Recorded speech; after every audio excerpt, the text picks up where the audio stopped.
The Grand Prairie. Just go ahead.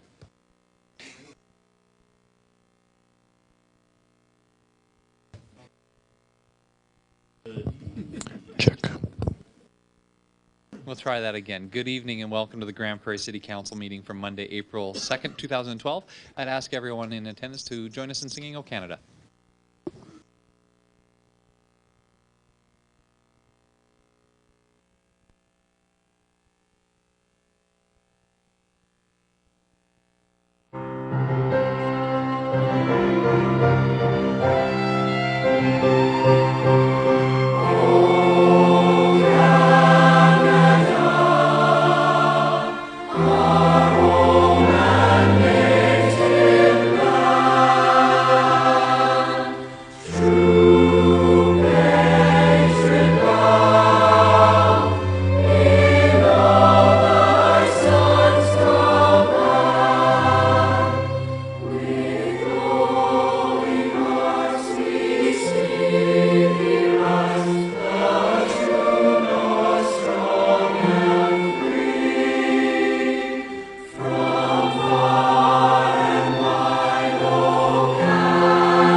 Thank you to the National Film Board of Canada for the images of our country and to our very own Grand Prairie Boys Choir for the audio rendition. So we move on to the adoption of the previous council meeting minutes. Councillor Crokin. Thank you, Mayor Given. I move the minutes of the City Council meeting held March 17, 2012 be adopted. Thanks very much, Councillor Crokin. I think that was March 19th, though, if I'm... Oh, March 19th, I'm sorry. Thank you. Thanks, Councillor Crokin. Any discussion or debate on that set of minutes? Any errors or omissions? Seeing none, then I'll call for the vote. Thank you. And that motion carries. And the adoption of the agenda. Councillor Wong. Yes, thank you, Mayor Given. I move that the agenda be adopted as presented with the addition of item 8.4, Emergency Management Aid Agreement. Thanks very much, Councillor Wong. Any discussion or debate on the motion to adopt the agenda with the addition of that one item? Seeing none, I'll call for the vote. Thank you. And that motion carries and brings us to the delegation portion of our agenda, which is an opportunity for anyone in the community to come forward and address council on any community-related matter.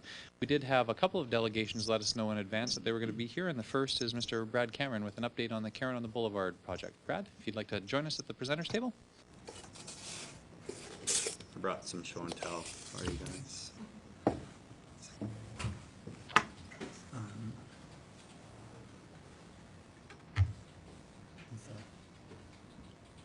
Just kind of waiting for the computer to kick in.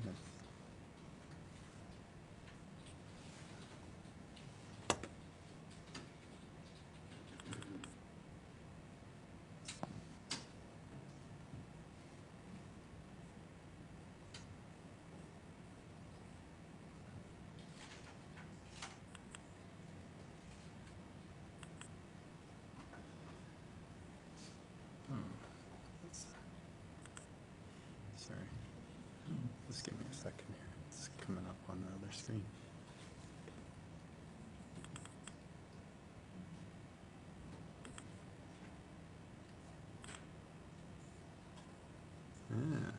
Sorry. It's actually showing up on my computer as a slideshow, but not on yours.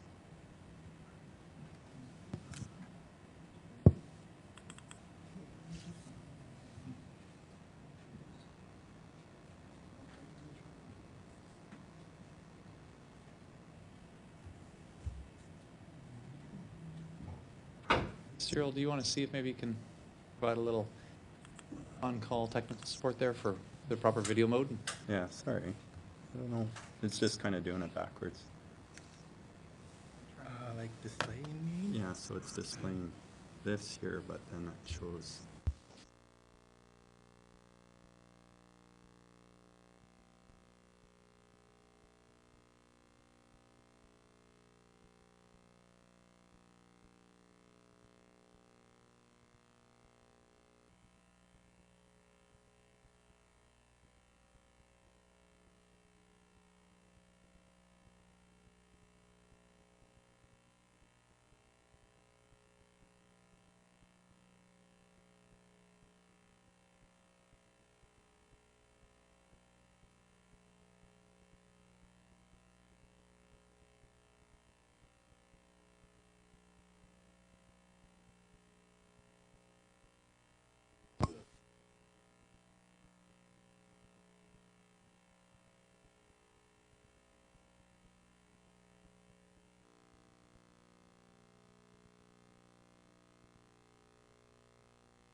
Insulated concrete form, which is what we're actually building the building out of. I think I've talked to most of you about it, but maybe none of you have actually seen one. This is a broken one. They're generally about twice as long. This one has 8 inches of concrete that goes inside it, and the plastic ties, they go right from one side to the other, and it helps you because you can put your rebar exactly where you need it, and then the plastic ties continuing through give you a good spot to anchor your siding or your whatever your interior wall finishing is. So it's kind of like Lego blocks going up, which is pretty cool if you played with Lego as a kid. And then after you're about 10, 12 feet tall, then you fill it up with concrete. And once the concrete sets, that's the structure of your wall, and then this is just insulation. So it gives you a great R value, great sound. Deadening, but I know I've explained it to a few different people, and then I maybe didn't do a great job of it. So I thought tonight I'd bring a piece of it in. Of course, the way things are going, we're hoping that we can give people tours in about 2 weeks. Our staircase, well, sort of our staircase went in. It's supposed to be filled with concrete, so that'll be a little bit, but. Yeah, so maybe towards the end of April, we'll be able to tour people through if they'd like to come, so.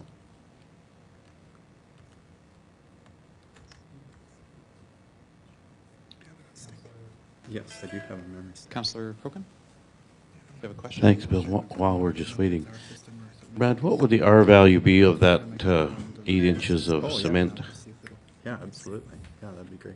What would the Oh, R tons. value of that I think they quote about R50 on the walls, but yeah, so it's pretty good. And then the other big advantage you get is with the concrete in there, it's such a large thermal mass that once you get it to temperature, it really wants to stay at that temperature. So as you vary night to day and you get the cycles in the temperature, your building doesn't vary as much. So it's quite an efficient way of building. Thank you. Mr. Cameron, I see that our admin there went to go and see if they can maybe get you set up. So why don't we take you off the hot seat and we can have one of our other delegations go Absolutely. and we can be reset maybe with technology. Sure, you bet. Thanks, So- Mr. Mayor. Yeah, no problem. We'll see you in a minute. So we did have another delegation let us know ahead of time that they wanted to be here, and so we have I see some representatives from Aquaterra, I believe, to speak to bylaw C 1139K. And so who's going to come forward? It's a team effort. Okay. Please. If you could just introduce yourselves for the record and yourself welcome. I'm Tim Conrad, Communications Manager. I am Amy Horn, the recycling manager. I'm Doug Anderson, the Chief Financial Officer. Welcome. Okay, thank you.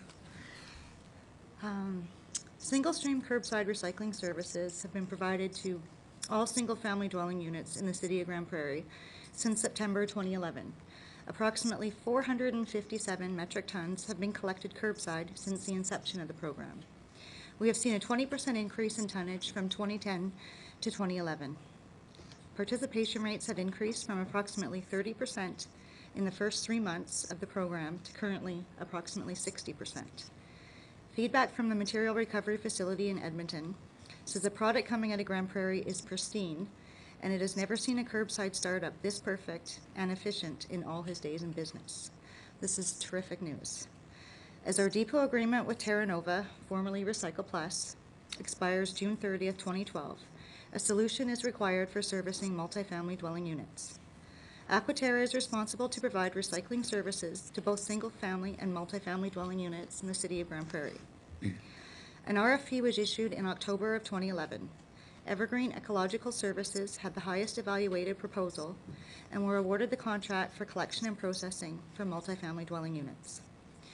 The principle of the program is to provide all multifamily dwelling units the opportunity of on-site recycling services.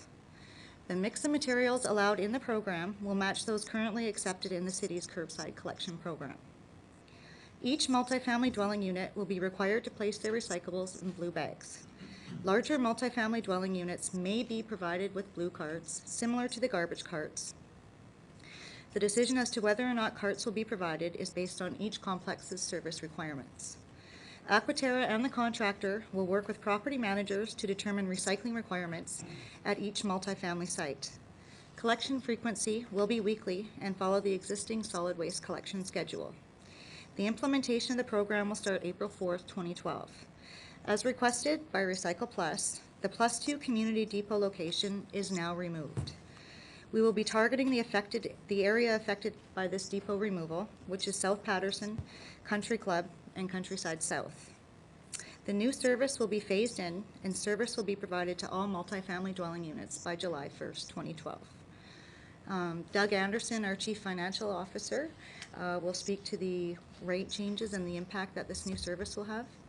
Doug? Thank you. Currently, we have 9 community recycling depots operating and as the only solution for multi-family dwellings, and they are due to be decommissioned by July 1st.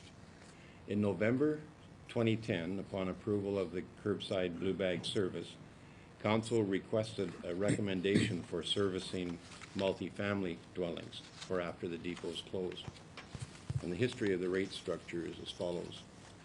A new rate for single-family residential curbside recycling was established at $4.39 per month, effective September 2011. This was in addition to the recycling rate previously charged to all residential customers of $7.82 per month, for a total of $12.21 per month for single-family customers. The multifamily rate was $7.82 per month. And the $7.82 shared costs for the depot system as well as the Eco Center, our main recycling drop-off location. We are following through on a commitment we made in November 2010 to reduce the single-family rate. This equals a drop of $3.21 per month. So the recommended single rate of $9 per month results in a decrease of $3.21 per month for single-family customers and an increase of $1.18 for multifamily customers for a greatly enhanced service, or a $1.18 increase from the base of $7.82 for all customers. The rate of $9 per month would be effective on July 1st, 2012 for all single and multifamily dwellings. It is proposed that a single rate for residential recycling now be approved by the City of Grand Prairie for inclusion in a revised utility bylaw. Multifamily recycling will advance our city, adding to a very successful single-family recycling program. It'll reduce dependence on disposal facilities and conserve natural resources. Grand Prairie is a high-performing recycling community in Alberta. To support introduction, we will be using targeted communications, frequent mailings, personal visits, and message to mass groups dealing with specific issues. A program representative will be available if technical assistance is required. One of the greatest features of this program, schools are included. This means we will create a new generation of recyclers who will advance in the future and make the city of Grand Prairie even better. Thank you. Thanks very much for the presentation. Stick around, there may be questions for you. Any questions for our delegation? Councillor Munro. Thanks, Mayor Given. I'm sorry, I might have missed it or I don't recall. How many people will this affect, bringing in the multifamily? Is it another, was it 7,000 Just over 7,000 dwelling units, yeah. 7,000 dwelling units that'll That's be right. added to our current. Yes. That was it. Thank you. Thanks, Councillor Munro. Councillor Wong. Yeah, so thank you very much for staying true to your word and reducing those rates. We really appreciate that. I've heard nothing but positive responses about curbside recycling. I'm just wondering if you hear the same thing as we do. You know, maybe people are just being really nice to us. Well, in general, we've had a lot of positive feedback. It's been a really good program. I really want to pat all of the people of Grand Prairie on the back for doing a wonderful job.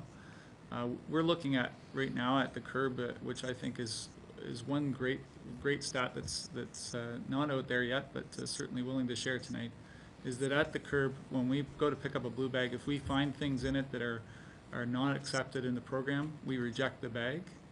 That rejection level is at 5% or less every week. That's phenomenal. That's really when you compare it to other programs across the country, that's to have a brand new program at that level this early on is amazing. So we're seeing a lot of good effort on behalf of the citizens and generally good feedback. Certainly we do see some negative feedback, but we work with everybody to come about those solutions that would solve, figure out what the issues are and help them out. But we've worked with a lot of different people over time, and we're seeing not very many issues at this point, and we're very pleased with what everybody's doing out there. Okay, so one more question for you. Those two items that people still generate around the house, the thin film plastics and glass, what can people do with those? They'll still be able to take them to the Eco Center. The bins there will be segregated, so you'll have to sort when you come to the Eco Center, but there will be a bin for glass and a bin for plastic film. Great, thank you. Thanks, Councillor Wong. Don't go anywhere, guys. You've got a lineup. Mr. City Manager. Thank you, Mayor Given. Tim, a question about just a follow-up to your point about the 5% rejection. Is there some sort of communication with the residents as to why their bag wasn't picked up? Yes, absolutely. The rejection sticker does note what they've been rejected for. Typically, I can tell you the top 3 reasons that we see rejection for is plastic bags, glass, and styrofoam.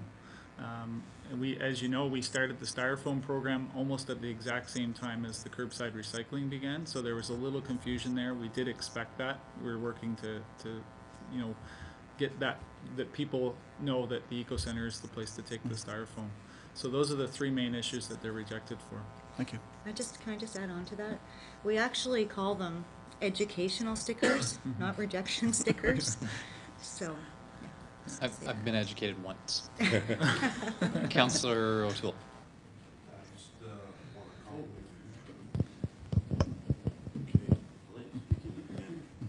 Just want to comment on including the schools. I think that's a plus for the whole entire city as well as your company. So it's nice to see that that's starting right from kindergarten right up to high school. And thanks very much. Councillor Crokin.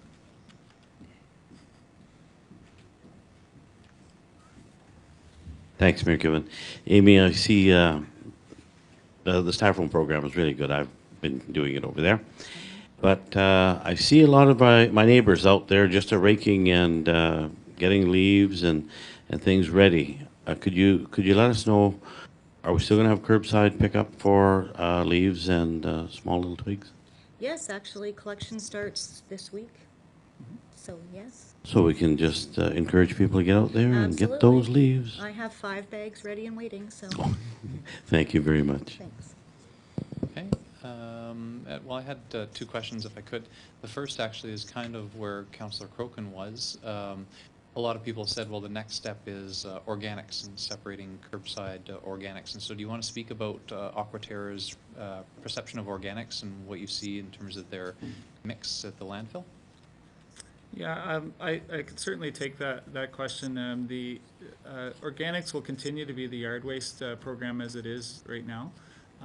With the announcement that we'll be converting our landfill to a bioreactor landfill beginning next year, that eliminates the possibility of a organics program as food waste, what is seen in some BC communities as well as other communities throughout the country.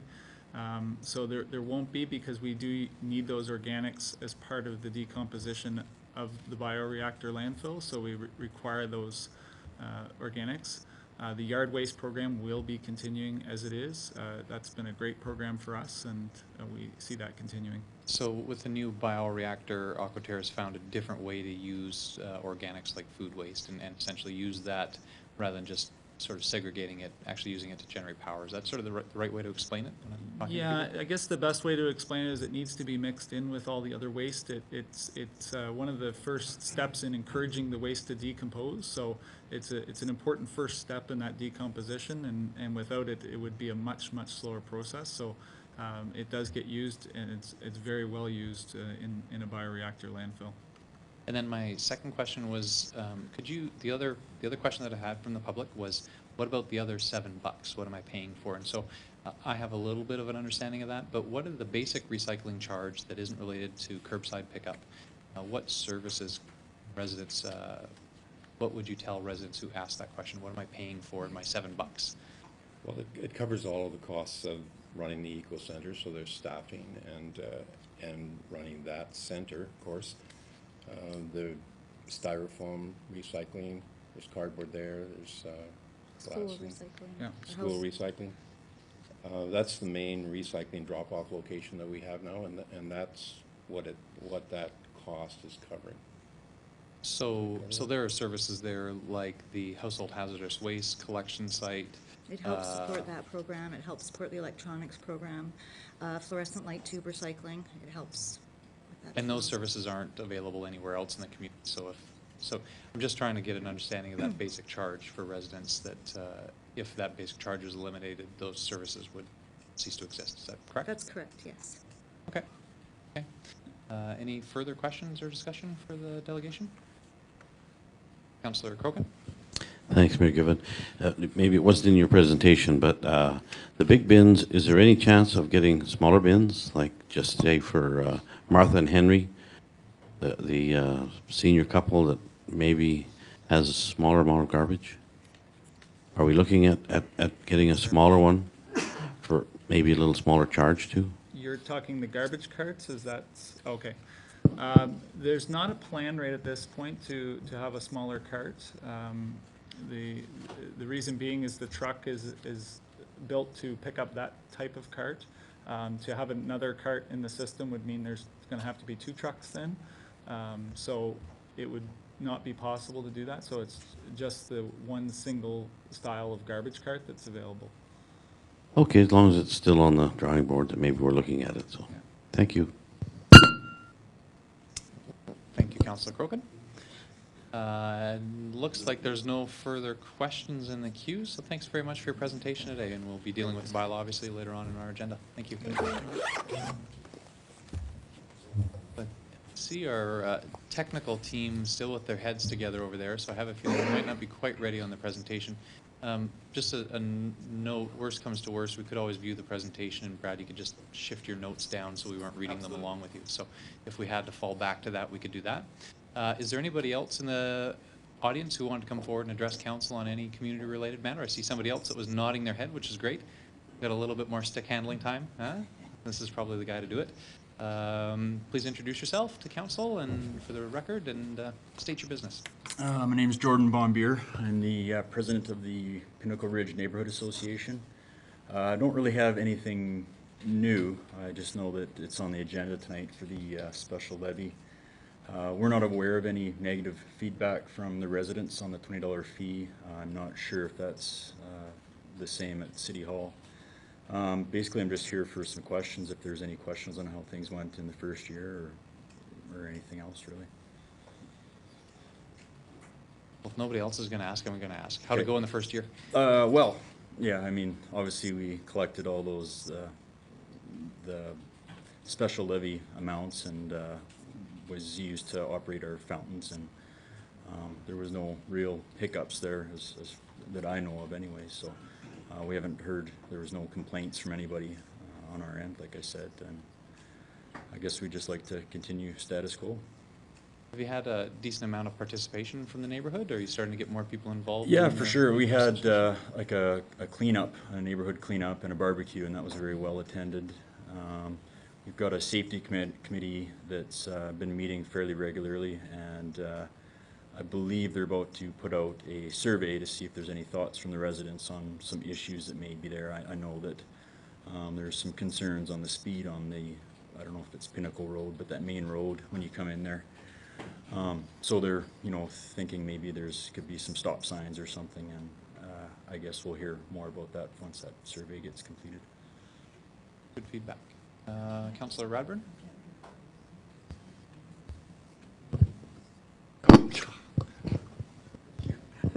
Jordan, thanks for coming. Just so you're getting the necessary support from the city in your development of your neighborhood association, like on the safety thing. You have a contact, and there's crime prevention. Yeah, we've been or working who- with Kylie Haining quite closely, and she's been very great actually getting back to us when we have questions. And I think the one issue that we had was we required insurance for both the board members and our association, and the city stepped up and provided means for us to get those amounts to pay for that insurance. Otherwise, I'm not sure what we would have Good. done if we would have had to pull it out of the $20 per household. I'm not too sure. So that was certainly appreciated. Thank you. And I just think that neighborhood associations and their development is a priority of this council. And you're our first full-fledged association, so kudos, and hope you can continue to develop so that it does more and more in your own community. So thank you very much. Any further questions for the delegation? Don't see any. Jordan, if I could, I'd just like to echo Councillor Radburn's statement there. We're very proud of the work that you guys have been doing in Pinnacle, and certainly appreciative of you gathering the community to take care of what neighborhood priorities are. And if it started with the fountain and it moves on to other things, that's fantastic. Great. We really appreciate that. Thanks so much. Welcome. And thanks for attending tonight. Okay, doesn't look like there's any other questions. Thanks Okay. again. Okay, so we're ready for round two? Okay. One back up, Brad, and we'll.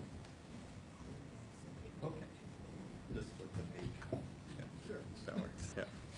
Okay, so I think we've got your presentation set up on one of the other computers there, and Sounds like Mr. it. Cameron, take it away. Thank you, Mr. Mayor and council members and administration. I'm Brad Cameron. I'm here tonight to give you an update on the Cairn on the Boulevard project. I thought we'd run through just a couple of the things that we'd done in the past, and then where we're at today and where we hope to go in the future. If we have a look at our timeline here, I just hit some of the high points. So I purchased the properties 2006, 2007. The South Avondale area redevelopment team really set the tone and the direction for the Cairn early on, and I'd like to thank Joe Johnson in the planning department for their work on that. It really made a huge difference and helped us get going early on. Of course, the province gave us 5.4 million, which is the whole reason we're here. Otherwise, we wouldn't have got started. Not too long after that, of course, the city put some of the provincial block funding towards the project. That was 400,886. Community social development, and Jamie Rogers at the time had a very big part in that. After we were at that point, I thought we were moving forward, and it's a bit longer story, but we went for our development permit, and again, it was a real pleasure to work with that department. And Rhonda Lefebvre, she almost did it all on her own. I only had to answer whatever questions she had.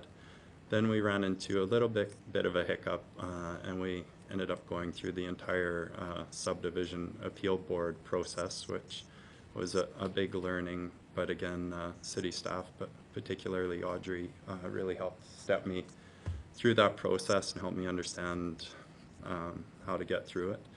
Of course, then just last spring, the city again put more money towards the project, which I really appreciate them diverting $1 million more of provincial funds to the project. And that's really what made the project go forward. Up until that point, we were really struggling with financing with pretty much any financial institution, but that $1 million really made the difference. Shortly after that, we had our financing in place, and then as soon as that happened, the provincial funds started to flow. So before we got started, we tried to do everything we could to divert waste from our landfill. So with the existing houses that were there, we gave away everything we could. Top left, that's a truck taking a garage away. Top right is where a kitchen used to be. They took all the cupboards, the sink, even some of the plumbing, windows they took out. And then in the bottom picture, you can even see one group came and took the metal roof off of the house on the left there. So I think we did a good job of it, and I'm quite confident a lot of those materials were reused in other homes. So then November 29th, 2010, we actually started demolition. That's actually me in the hoe. They let me run it a little bit, not for too long. It's a little slower than they were, but it was pretty fun. So that was actually November 2010, which is when I thought we were starting. We ended up, again, having trouble with financing, and that really came down to three things. One is I'm not a millionaire, so I didn't have the financial backing that banks were looking for. I didn't have a lot of experience with large residential units, and the Cairn doesn't make enough money to satisfy most institutions.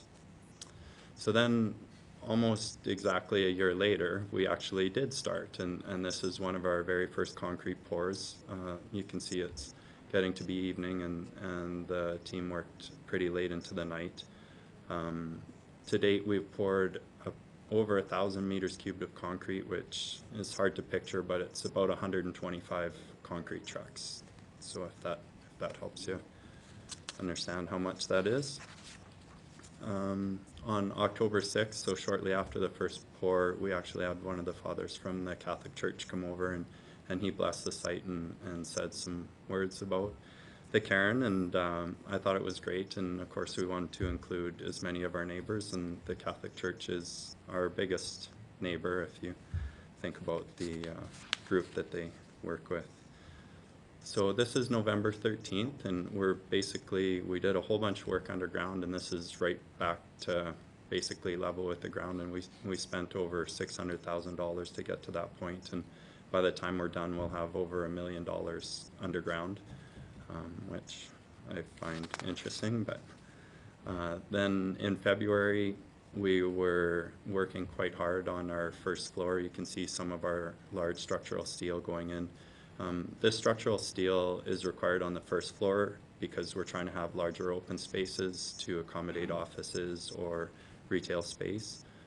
The large beams that you see running the length, they basically hold the bulk of the structure of the building and carry it right down to the piles underground. The small 6-inch beams that you see running kind of perpendicular to those, they just hold some of the dividing walls up. So then towards the end of February, we started on our second floor. You can kind of see the second floor windows starting to go into place. And again, as I was showing, it's just like Lego. You place all the blocks, and it looks like a ton has happened, but they're really just styrofoam blocks until the concrete trucks show up. And then really within a day, you go from styrofoam Lego to a concrete structure, which is, it doesn't look like much happened, but that's actually the day where a ton happened.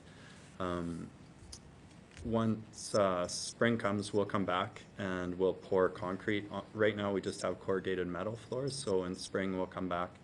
We'll have our in-floor heating lines on there, and we'll pour concrete 2 or 3 inches on top of that. And then the actual floor will be in place. So April 2nd, today, I don't know if anyone ended up driving by, but we were actually lifting our third floor joists into place, and we have a few more interior dividing walls to be poured later this week, but then towards the end of next week, we should see the corrugated metal floor going on, and probably the following week, the third floor Lego blocks will go up, so, yeah. A couple important things on our site. First one, safety. As with most industries, it's important to keep an excellent safety record, and Zinter Construction certainly has that. They do have daily safety meetings to cover any changes in weather, which is quite important to them. You can imagine a corrugated metal floor is quite slippery after we get freezing rain, or if it snows, or some of the different things we've had. Also, such as today, we had a very specific hazard with things being lifted overhead all day, and additional people on site. So that's quite important. We've also had people come and walk around the site, including the building inspector, to kind of give us their feedback on the safety of the site, as well as how it's progressing. 2 weeks ago, we actually stopped construction, and the guys went off for safety training. So first aid and CPR and that type of thing. I think it's important that you stop the job and you get people off-site to do that. I think it reinforces the importance of safety to the worker, from, you know, myself all the way down. Other things we've done is we asked the city to temporarily move the bus stop. The fewer people we can have around the building while we're constructing just reduces the risk. We don't expect to have any problems, but the fewer people you have, the better. And we've also put scaffolding all around the sidewalk, so if people do need to travel through that area, they will be protected. So environment, also a big one. As I mentioned before, we diverted waste from the landfill. We're using the insulated concrete forms. In addition to being a great building envelope, they also produce 50% less waste when you're constructing. So normal concrete construction, you use plywood and then you tear that off, and you can reuse it a couple times, but you end up sending it to landfill eventually. We've made some design decisions around our windows to take advantage of our building envelope there. We're using very efficient and super comfortable in-floor heating, so that's quite nice and keeps your temperature consistent. Of course, high efficiency plumbing and lighting fixtures throughout. One of the things that we've added more recently is we chose to go to a heat recovery ventilator. What this does is you have to push in so much new air all the time into any kind of residence. Generally, that air then just gets pushed out of the building, and it's at a higher temperature, and that heat is lost. What this does is it collects all the air that would normally just be pushed out of the building, and it exchanges that air with your incoming air. So we're actually able to recover almost 90% of the heat of the air that we're pushing out, and which results in a 50% reduction in our single largest operational cost going forward. So it's a little more expensive and wasn't in the original budget, but it'll easily pay for itself, so it's quite important. Some milestones or some numbers I thought I'd share is I think we've used approximately 20,000 styrofoam blocks, each of which has been picked up by a person, put in by hand, so it's quite a feat, I think. After today, we'll have over 200 floor joists, as I said, a lot of concrete trucks. We have over 400,000 pounds of rebar on site. Not all of it has been installed yet, but it's quite a bit. As far as construction cost-wise, we are at approximately 30% complete, and we've spent over $2.5 million just on construction, labor, and materials as of today, basically. Our status, we are on schedule. We are on our budget on original design. We've had just excellent support from the community. Community Futures actually loaned me some money in one of those interms, and really without their help, I couldn't have got through. I know you guys are a big supporter of their program. This building should cost in excess of $14 million. Right now we're on track to build it for about $11 million, and that's primarily due to our local contractors that are really going out of their way to give us good pricing. Of course, Zinter Construction is the biggest one. We also have Inland Cement, Precise Mechanical, RMS, Ideal Ceramic, AccuFab, and Magnum Electric. And of course, all of their suppliers are also participating. So it's quite a big community effort, and I'm pretty pleased.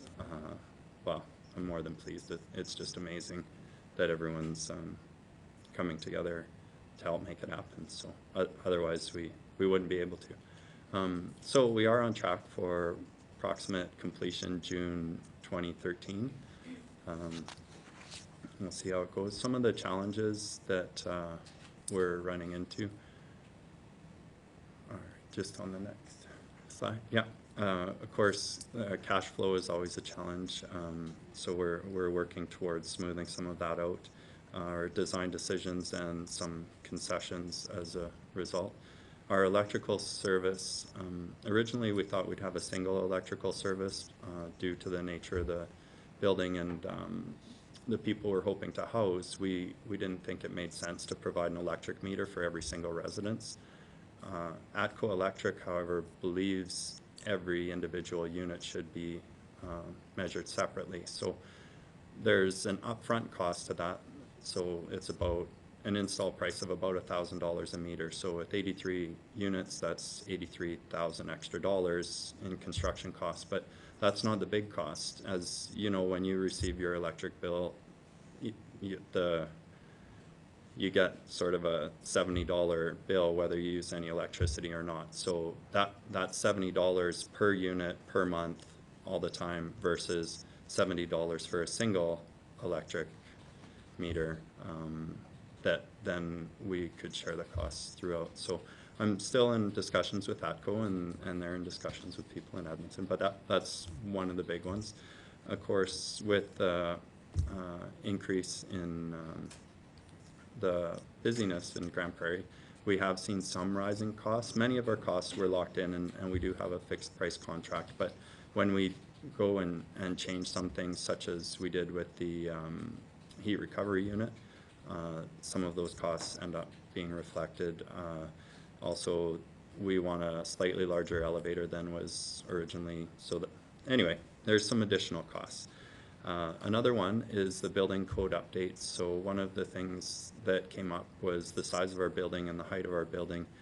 We're required to have an inch of stucco on the exterior, and we always did plan to have a cement-based exterior that didn't burn, but the stucco cost is about $2 a square foot, $1.50 a square foot more than what we planned. So we have about 32,000 square feet of exterior. So those numbers all add up. So overall, we're 225 to 275 thousand over what I want the Cairn to be. That doesn't mean that we're over budget. We can certainly cut back in other areas, but right now that's our challenge, and all of our contractors are working with us to help reduce those costs and give us different ideas. So, of course, our biggest challenge right now is to decide what color to make the building. So I'm certainly open to suggestions. These are a few of the options that we've come up with so far. But with that, I'd be happy to answer any questions you might have or on the Cairn or anything else you think I could address. Thanks very much for the presentation, Mr. Cameron. I'm glad that we took the time to get the technology in sync with it. Any questions for Mr. Cameron? Councillor Radburn. Hey, Brad, good evening. Just wondering when, you said when in 2013? Might be June. right. June, yeah. Okay. Yeah. So when will you start looking for tenants or Well, our leasing commercial commercial space? Our commercial space, we're still talking to different groups, mostly social agencies at this point in time, Okay. but it would be open to other groups as well. Of course, I'd prefer the social agencies because then they're on site for any of the clients we might have, and that's been shown to give people a better success moving forwards. Good, thank you. Any further questions for Mr. Cameron? see any others. Brad, so thanks very much for the presentation tonight, and thanks for all your good work. It's great to see the building go up, and every time there's another layer, whether there's concrete in it or not, it's always exciting, you know, as we drive by. So congratulations, and look forward to the completion of the cairn. Thanks very much, and I'd just like to say I really couldn't have done it without your individual support and your support as council and of course administration too. Like, it's just amazing, so I appreciate it. Thank you. Thanks very much, Mr. Cameron. Yeah. So this is still the delegation portion of our agenda. Is there anyone else? Oh, there's no one else in our audience, actually. We've had all the delegations and everybody left. But as I said, this is the opportunity for anybody to come forward. We heard from a number of groups and individuals presenting, and certainly appreciated hearing from them. We had no public hearings on our agenda tonight and no unfinished business. We move on to reports. And the first is item 8.1, appointments to the Downtown BRZ Association Board. Could I have a motion for that, Councillor Radburn? Thank you, Mayor Given. I would move council appoint Bonnie Bell for a term ending 2013, and Shane Mudrick, Mickey Redlick, and Sheila Haddon, each for 3-year terms ending 2015, to the Downtown BRZ Association Board of Directors. Thanks very much, Councillor Radburn. Any discussion or debate on the motion? Seeing none, then I'll call for the vote. Thank you. And that motion carries and brings us to item 8.2, Bylaw C 1265, Transportation System Bylaw. Could we have a brief introduction from administration on this bylaw? And we'll have to hand down a microphone there.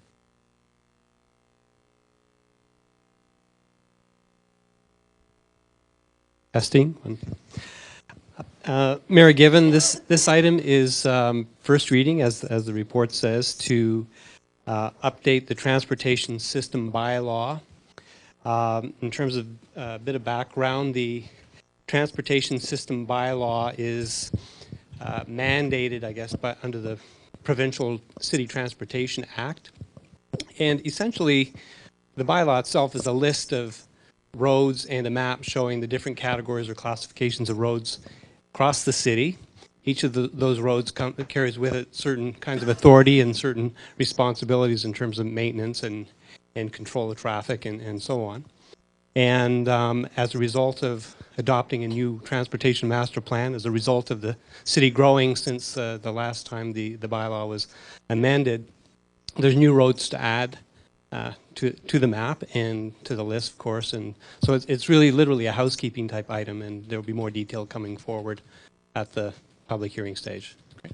Thanks very much, Michael. Can I have a motion for that first reading, Council? Thanks, Councillor Wong. Yes, thank you, Mayor Given. I move that council give bylaw C-1265 first reading and set Monday, April 30th, 2012 at 6:30 p.m. in City Council chambers as the date, time, and location for public hearing purposes. Thanks very much, Councillor Wong. We'll actually take first reading as its own motion, and then the date, time, location as a separate one. So motion for first reading. Any discussion or debate? Call for the vote. Thank you. And that motion carries, and Councillor Wong will take the second part of that motion for date, time, and location. So any discussion or debate with regard to date, time, and location public hearing? Seeing none, I'll call for the vote. Thank you. And that motion carries. Move on to item 8.3, appointments to the city annexation team. Have a recommendation to put in front of council. If somebody would care to move the recommendation, Councillor Gustafson. Thank you, Mayor Given. I'll move that council appoint Mayor Bill Given, Councillor Justin Monroe, and Councillor Lauren Radbourne to the city's annexation negotiating team, and appoint Councillor Dan Wong as an alternate member. Thanks very much for that, Councillor Gustafson. Just to speak to this, we will obviously are working through the process of annexation with the county. There will be a point where the city will and county will need to sit down and negotiate specific terms as we head towards the municipal government board. And so this is the start of that process, identifying our team, and we'll ask the county to do the same after we inform them of the appointments tonight. Any discussion or debate on the names? Seeing none, then I'll call for the vote. Thank you. And that motion carries. And we had one other additional item of business, item 8.4. Someone care to introduce item 8.4? Councillor Radburn.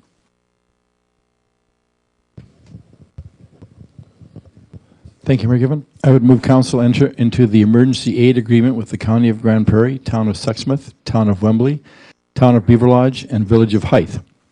And once entered into that agreement, withdraw from the Peacetime Fire and Disaster Mutual Aid Agreement of 1983. So to give a bit of a context here, the Joint Regional Emergency Management Committee approved the Emergency Management Aid Agreement at their March 15, 2012 meeting and moved that the agreement be sent to each of the councils for approval. The agreement outlines how the partner municipalities in the Grand Prairie Regional Emergency Partnership, GPREP, will help each other during a major emergency or disaster, generally in when there's a state of local emergency called. The agreement is part of the process the Joint Regional Emergency Management Committee is moving through in order to obtain a ministerial order. So a bylaw will be forthcoming. We're working on terms of reference for the committee. We're looking at some policies also. So we're getting everything ready so we can package it and apply for a ministerial order so that we become an official group with the authority to call local state of emergencies for on a regional basis rather than each municipality having to do so. I think this is really a good news story. It again shows how our region works together and partners to the safety of the whole region. Jennifer Wood has done a lot of good work in helping our committee come up with this. It's gone through a couple of revisions during the process, and we're at the point now where everybody is, I believe, comfortable with it. So with that, I would hope that this motion will be supported so we can move forward with our partnership. Thank you. Thanks very much, Councillor Radburn. Any discussion or debate on the motion? Councillor Wong. Yes, thank you, Mayor Given. I really do support this motion, and I really do appreciate the fact that in light of all the emergencies that we hear about in the news with the floods and earthquakes and health disasters and things like that, as well as the large wildfires that really do threaten a region, that our neighbors and all the municipalities that make up this region can really count on each other to support each other when these emergencies become disastrous for everyone. Thanks, Councillor Wong. Any further discussion or debate? Councillor Radburn. Yeah, Mayor Given, thank you. Just to finish and close, Bylaw C792 to establish a peacetime fire and disaster mutual aid agreement will need to be repealed and be brought forward by administration at a future date. Thank you. Thanks very much, Councillor Radburn. Any further discussion or debate? Seeing none, then I'll call for the vote. Thank you. And that motion carries. I believe that handled all of our items under reports and would move us on into committee business. And starting with Council Committee of the Whole from March 19th. Would someone care to make a motion for those minutes? Councillor Crokin. Thanks, Mayor Given. I move council receive the minutes of the Council Committee of the Whole meeting held March 19th, 2012. Thanks very much, Councillor Crokin. Did anyone note any errors or omissions on that set of minutes? Seeing nothing, then I'll call for the vote. Thank you. That motion carries. And Public Works Committee, Councillor Gustafson, I believe that was your set of minutes. Thanks, Mayor Given. I'll move the council receive the minutes of the Public Works Committee meeting held March 20th, 2012. Thanks very much, Councillor Gustafson. Did anyone note any errors or omissions on that set of minutes? Seeing none, I'll call for the vote. Thank you. That motion carries. Councillor Gustafson. Thanks, Mayor Given. I'll move that council approve number 1, an increase in funding for the 84th Street functional study by $11,500, with funding from the Future Expenditure Reserve. Number 2, an increase in the funding for the 92nd Street Functional Study by $10,000 with the funding from the Transportation System Levy. Number 3, an increase in the funding for the 100th Avenue Functional Study by $9,000 with the funding from the Transportation System Levy. And finally, number 4, an increase the funding for 132nd Avenue Functional Study by $14,500 with funding from the Transportation System Levy. Okay, thanks very much, Councillor Gustafson. Any discussion or debate on the motion? Seeing none, I'll call for the vote. Thank you. That motion carries. Councillor Gustafson? Yes, one final one here. Mayor Given, I'll move that council approve a request to extend the period for subdivision approval and endorsement for subdivisions applications Z10-0005, Northeast 1571-6, West of the 6, for 1 year to expire on March 19th, 2013. Thanks very much, Councillor Gustafson. Any discussion or debate on the motion? Councillor Radburn? Thank you, Mayor Given. This is, I guess, just follows our some consistency in our practice. The first extension of a year is usually approved by the authority, which is our staff.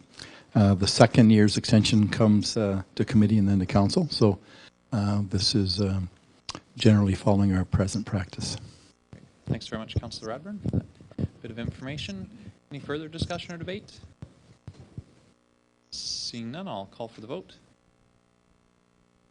Thank you. That motion carries. Was there anything else that you wanted to highlight from that set of events, Councillor Gustafson? No, sir, that's all we have. That was a quick 21-minute Public Works meeting. And Wow, very efficient chairing. that's right. Thank you. That'll bring us to 9.3, Community Development Committee. And Councillor Crokin, I believe that was your meeting? Thanks, Mayor Given. I move council receive the minutes of the Community Development Committee meeting held March 20th, 2012. Thanks very much, Councillor Crokin. Did anyone note any errors or omissions in that set of minutes? Seeing none, I'll call for the vote. Thank you. That motion carries. Councillor Crokin?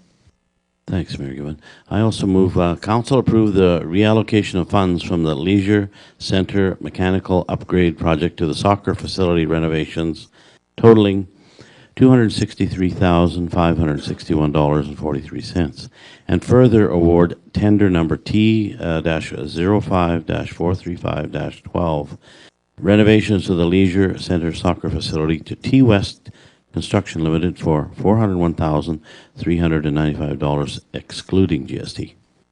Thanks very much, Councillor Crokin. Any discussion or debate on the motion? Seeing none, I'll call for the vote.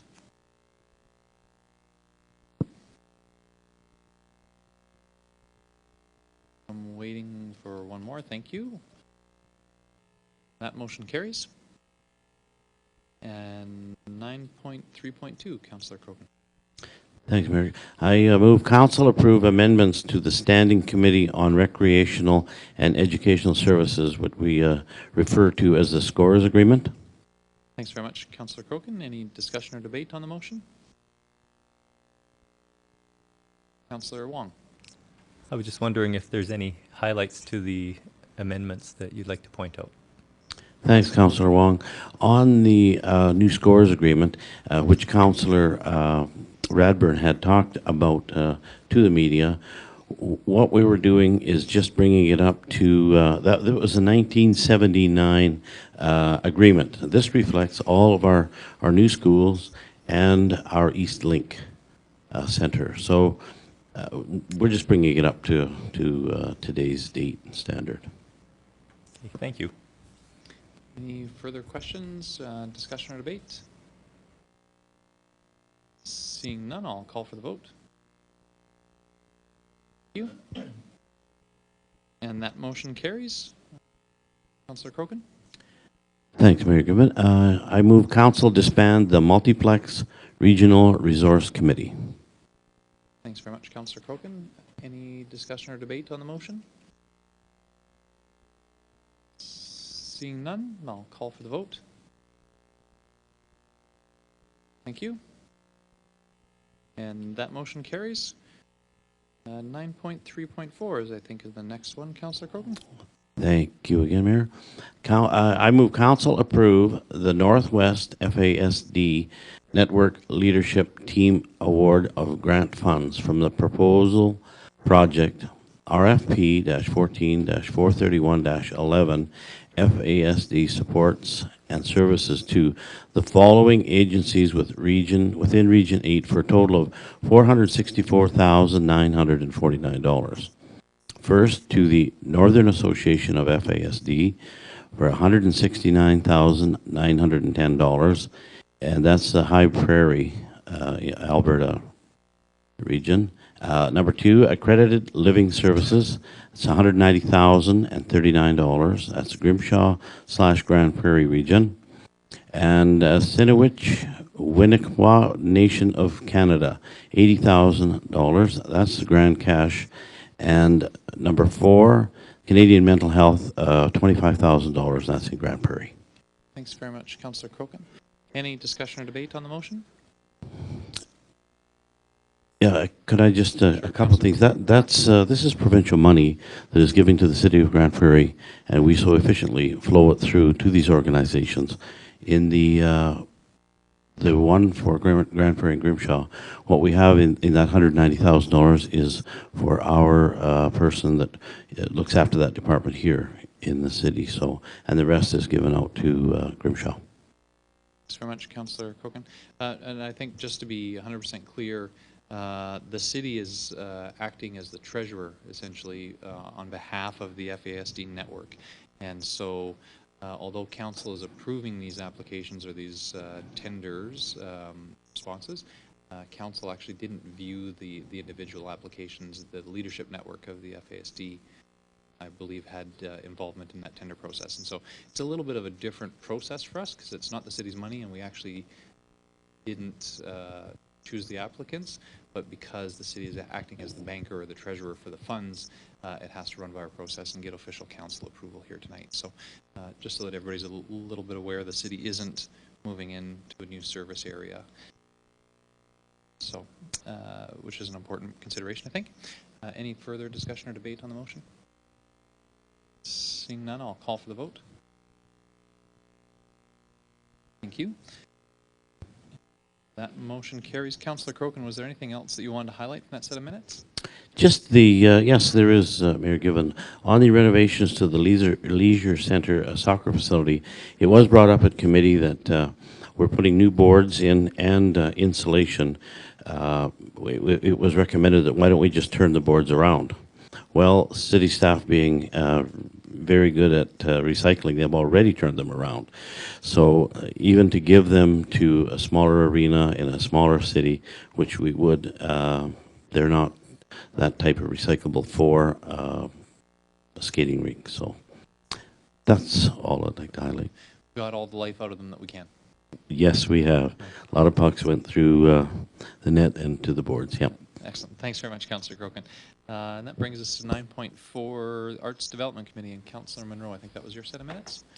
Thanks very much, Mayor Given. I'll move that council receive the minutes of the Arts Development Committee meeting held March 21st, 2012. Thanks very much, Councillor Munro. Any discussion or debate on that set of minutes? Any errors or omissions? Seeing none, I'll call for the vote. Thank you. That motion carries. Anything to highlight from that set of minutes, Councillor Munro? Sure, Mayor Given. This committee meeting was in regards to the individual project and scholarship funding. We had $7,000 sitting in our budget there. We had 5 applicants. Each applicant could, I guess, possibly get a maximum of $1,500 in funding. All 5 of the applicants were fantastic, so we did manage to give away the full budget on that one. So, yeah, but I think it's going to be very worthy people that we're giving it to. So, thank you. Thanks very much, Councillor Munro. And I think the 9.5 is Environment Committee, and that's yours as well. So if you want to lead right into that. Right on. Okay, I'll move that council receive the minutes of the Environment Committee meeting held March 26, 2012. Thanks very much, Councillor Munro. Any errors or omissions in that set of minutes? Seeing none, I'll call for the vote. Thank you. That motion carries. Councillor Monroe? Thanks again, Mayor Gibbon. I'll move that council give first reading to bylaw C-1139K, water, wastewater, and solid waste utilities bylaw. And just to speak to that, if I can, this is, it was great to have Aquaterra come here as a delegation and give everyone kind of the first-hand knowledge, but some interesting points to pick up on are that you know, since we've started the curbside recycling, we've seen a participation rate increase of over 30%. So from 30% to 60% is what we've got for city participation. And I think that if we were to add another 7,000, I guess, participants into this, I think that's going to significantly impact that number to something probably around the 75-80% range. And I think as well, we shouldn't overlook that since we have implemented that, we've seen a 20% increase in our overall recycling, which is, you know, that's great when we're trying to be conscious of waste diversion from the landfill. And I think probably the big one for everyone is that the vast majority of the city is going to see a reduction in rates, and a significant reduction. You know, we're basically dropping down $3.21 to $9 across the board, and I think that most residents in the city will be very pleased with that, and I would encourage everyone to please vote in favor of this so that we can have the entire city participating in recycling, especially those schools, as they said. Thanks very much, Councillor Monroe. So motion for first reading. I'll call for the vote. Thank you. That motion carries. Second reading, Councillor Monroe? Yes, thank you. I'll move that council give second reading to bylaw C-1139K. Thanks very much. So motion for second reading. Any discussion or debate on the motion? Comments? Seeing none, then I'll call for the vote. Thank you. That motion carries. Councillor Monroe? Thank you very much, Mayor Gibbon. I'll move that council give consent for third reading of bylaw C-1139K. Sure. Thank you very much. So a motion to have third reading here tonight. As noted before, this motion must be unanimous from the council members in attendance to pass. I'll call for the vote. Thank you. That motion carries. So we can have third reading. Right Councillor on. Monroe? I'll move the council give third reading to bylaw C-1139K. Thanks very much. Councillor Monroe, any discussion or debate on third reading of the bylaw? Seeing none, I'll call for the vote. Thank you. And that motion carries. Got a few of them here today, Mayor Gibbon. Keep going. Thanks. I'll move that council proclaims Sunday, April 22nd, 2012 as Earth Day. And just to briefly speak to this, this is just an awareness campaign, I guess similar to Earth Hour that we had a couple weeks back. And we just want to draw attention to conserving our energy and making sure that we're aware of the waste that we are producing and anything that has to do with being environmentally friendly. And I believe the event, once again this year, will be down at Muskosipi Park, starting at noon, I believe. And there's going to be various vendors set up there to discuss issues such as home composting and different, I guess, solutions to any issues that people may be having as far as being eco-friendly. Thanks very much, Councillor Monroe. Any discussion or debate on the motion? Seeing none, I'll call for the vote. That motion carries. Councillor Monroe, International Day of the Honeybee. Okay. Try something a little bit different with this one, Mayor Gibbon, if you'll bear with me for a second here. I'll move that council actually postpone consideration for the recommendation on the Day of the Honeybee until the April 16th council meeting to allow for further research by administration. And just to speak to that, during committee it was brought up that the date proposed fell on National Aboriginal Day. It turns out that that isn't the case, but we've also learned that there might be some we have to check on the status of a previous request that has been tabled in the House of Commons, which was proclaiming May 29th as National Day of the Honeybee. And so I don't think we need to be sending mixed messages up there. I think we need to figure out what the current status is of the request that's there before we go forward with this. So administration feels that they should have all the answers to the issues by our next city council meeting, at which point we can continue on with that motion. And we do have plenty of time, so it's not a pressing issue at this point. Thanks very much, Councillor Monroe. So a motion to postpone consideration of item 9.5.3. Any discussion or debate on that motion? Seeing none, I'll call for the vote. That motion carries. So 9.4.5, Councillor Monroe. Thanks, Mayor Given. I'll move that council approve funding $500 to the Mighty Peace Watershed Alliance from the Environmental Sustainability Department budget. Once again, during our committee meeting, administration had indicated that they should have some funds available to help out with this. This will just help out the Alliance. Every little bit counts. There are some of the other communities are pitching in some dollars as well too. We have dedicated some staff time as well, but I think that this is a very important alliance, and it would be well deserved there. Thanks very much, Councillor Monroe. Discussion or debate? I see Councillor Wong. Thank you, Mayor Given. I just wanted to give a little context here. I am the representative for our council that sits on the Mighty Peace Watershed Alliance, and the $500 will help to fund our fourth project, which didn't receive provincial funding, and not being able to complete this project this year would really set us back.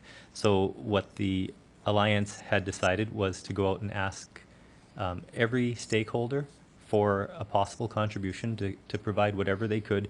We were $5,000 short for a $25,000 project. $20,000 was provided by a corporate sponsor, and we really do appreciate that as well. But the $500 will go towards the $5,000 shortfall, which would help us create a State of the Watershed report, which gives us a snapshot of what the Peace River and its tributaries look like for health and quality and quantity of water, that kind of thing. I guess the $500 amount, I think, is appropriate. I really do appreciate administration finding that within their budget, and would ask for support of my fellow councilmen. Thanks very much, Councillor Wong. Any further discussion or debate on the motion? Seeing none, then I'll call for the vote. Thank you. And that motion carries. Councillor Monroe, is there anything else that you wanted to highlight from that set of minutes? I think I have one more motion to make, actually. Mayor Given? Yes, you do. Why don't you do that, and then you can give me the highlights. Okay, if that's okay. Yeah, Great. fair enough. I'll move that council direct Mayor Given to write a letter in support of updating the South Peace Regional Water Study, contingent upon the environmental and all long-term water sources being considered in recommendations in the report. Just to speak very briefly on this one, this report was originally done in 2008, I believe. The request that was presented to us was specific to the Peace River. However, and we're fine with that. However, we just don't want to leave out any of the other systems out there. So we want to make sure that if the study is going to be completed, that it focuses on all of the rivers in the region.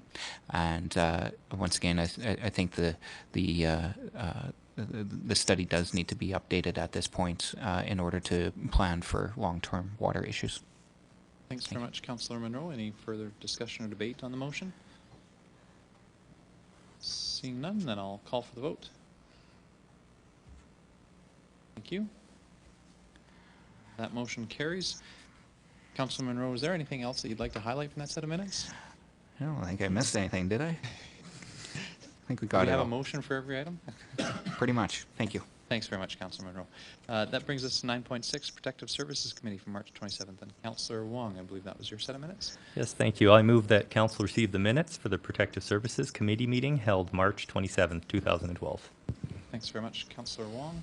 Any discussion or debate on that set of minutes? Any notes, errors, or omissions? Councillor Radburn. Yeah, just to note that I attended the meeting as an observer. Okay, thanks very much for that catch. We'll make sure that that's amended and included in that set of minutes. Any further discussion or debate, errors or omissions? Seeing none, then I'll call for the vote. Thank you. And that motion carries. Councillor Wong, was there anything that you wanted to highlight from that set of minutes, since you didn't have any motions coming out of the meeting? Just wanted to highlight that we discussed the Edmonton vehicle noise bylaw, and administration recommended that they go back to the province and work on provincial legislation, as opposed to doing our potentially a one-off bylaw for our city. I think that's a good move. It's really nice when we can work provincially on a set of rules that work for everyone, and so that drivers coming through one city or one municipality or the other don't have to think about the different specific rules that they would have to follow. I guess the other item that we discussed was the parking at the Eastlink Center, and administration provided some really good background. We had some good discussion on that. Bottom line is, this is a construction zone for the next 2 years. We're doing what we can. There's money in the budgets to develop parking to the south, but of course we couldn't have done that prior to the construction of the finishing of the building, because it would have been impossible to pave within a construction zone. So we're going to do what we can, and people are just going to have to try to find alternative parking on that site, because there is still lots of it. There's lots at the St. Joe's parking lot, and more immediately to the east at the Coca-Cola Center entrance. The buildings are connected, so it's still really convenient for people to get in to that building. There is still lots of parking available. Thanks very much, Councillor Wong. So we'll move on to 9.7 in the General Government Services Committee. Councillor Radburn. Thank you, Mayor Gibbon. I move council receive the minutes of the General Government Services Committee meeting held March 27th, 2012. Thanks very much, Councillor Radburn. Anyone note any errors or omissions in that set of minutes? Seeing none, I'll call for the vote. Thank you. And that motion carries. Councillor Radburn. Thank you, Mayor Gibbon. I move council approve the amendment to the contract with TELUS for fiber managed services in the amount of $1,300 per month, excluding GST. And secondly, that council authorize administration to manage the contract within a plus or minus 15% contingency. This is coming forward because of the recent internet traffic analysis, demand on existing services, capacity planning and engineering for the wireless network, hosted applications, and the website resulted in this request for increased capacity. So I think we're doubling the capacity from 50 to 100 megabytes, I believe. So that's why the amendment is coming. The present number is in the contract is $22,110, so we're increasing that by $1,300. And this increase will be covered through the ITS Information Technology Services operating budget. Thank you. Okay, thanks very much, Councillor Radburn. Any further discussion or debate on the motion? Seeing none, then I'll call for the vote. Thank you. That motion carries. Councillor Radburn, you've got. Thank you. Mayor Gibbon. Sorry. Yep. Sorry, I recognize Councillor Monroe. I have a pecuniary interest in the next topic, and therefore declare a conflict. Okay. Thank you. Councillor Monroe declares a conflict of interest with item 9.7.2 and has left council chambers. Councillor Radburn. Thank you, Mayor Gibbon. I move council give first reading to bylaw C1274 Pinnacle Ridge Special Tax Levy bylaw. As our delegation has suggested, this is a $20 special tax for each resident of that area, and it provides some funds so that the city can repair, maintain, and operate and ensure operation of the water entry feature in Pinnacle Ridge. And the report we received said that we hadn't received any negative comments, and we saw tonight the full support of the Pinnacle Ridge Neighborhood Association. Thank you. Thanks very much, Councillor Radburn. So a motion for first reading. I'll call for the vote. Thank you. That motion carries. Councillor Radburn. Thank you. I move council give second reading to bylaw C-1274. Thanks very much, Councillor Radburn. So a motion for second reading. Any discussion or debate on second reading of the bylaw? Seeing none, I'll call for the vote. Thank you. That motion carries. Councillor Radburn. Thank you. I move that council give consent for third reading of bylaw C-1274. Thank you very much, Councillor Radburn. So as before, the motion to have third reading of bylaw and the same evening needs to be unanimous. So it is open for discussion or debate. Any discussion or debate on having third reading tonight? Seeing none, then I'll call for the vote. Thank you. That motion does carry unanimously, so we can have third reading. Councillor Radburn. Thank you. I move council give third reading to bylaw C-1274. Thanks very much, Councillor Radburn. So a motion for third reading. Any discussion or debate on that motion? Seeing none, I'll call for the vote. Thank you. That motion carries, and we can invite Councillor Monroe back into council chambers.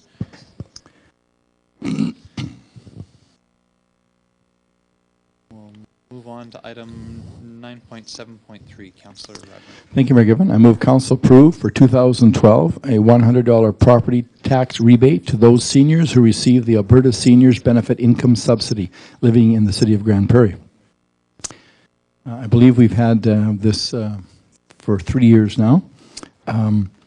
It provides, as the motion indicates, a property tax rebate that comes from Alberta seniors for those who are on the benefit income subsidy.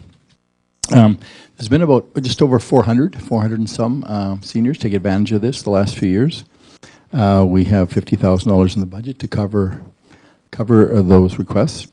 I think Alberta Seniors actually makes it happen and bills the city the $100 so that it's clean that way. We've had many positive comments with respect to this help for those seniors who have the Seniors Benefit Income Subsidy. Thank you. Thanks very much, Councillor Radburn. Any discussion or debate on the motion? Seeing none, then I'll call for the vote. Thank you. And that motion carries. Councillor Radburn still got a few things on his list. Very good.